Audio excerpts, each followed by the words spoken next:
Bien, donc nous allons voir rapidement comment passer d'un document fabriqué dans un logiciel de traitement de texte gratuit, qui serait par exemple ici LibreOffice, mais qui pourrait très bien être OpenOffice.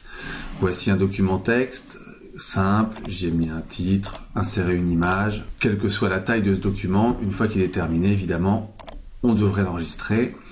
Ici, si je l'enregistre de façon classique, je prends évidemment enregistrer sous. Je laisse le format ODT qui est ici, mais je pourrais très bien, par exemple, l'enregistrer dans un format compatible avec les versions de Microsoft Word. Je vais ici le renommer, l'appeler test et l'enregistrer sur le bureau. Mon document donc au format LibreOffice est donc enregistré, et si je veux le rouvrir, il suffit simplement d'aller sur mon bureau, de double-cliquer dessus et je peux ainsi le rouvrir.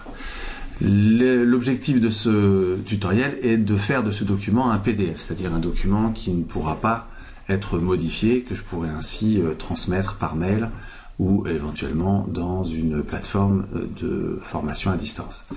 Donc ici, il suffit, dans la version récente de LibreOffice, d'utiliser directement la petite icône qui est ici, export direct au format PDF.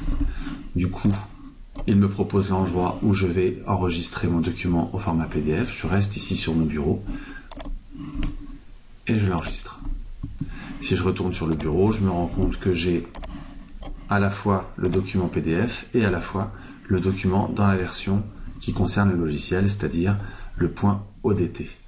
J'aurais très bien pu, à l'intérieur de LibreOffice, si vous n'avez pas cette icône, il suffit d'aller dans Fichier, exporter au format PDF, et cette fois-ci, une fenêtre contextuelle avec toute une série d'options vous sera proposée.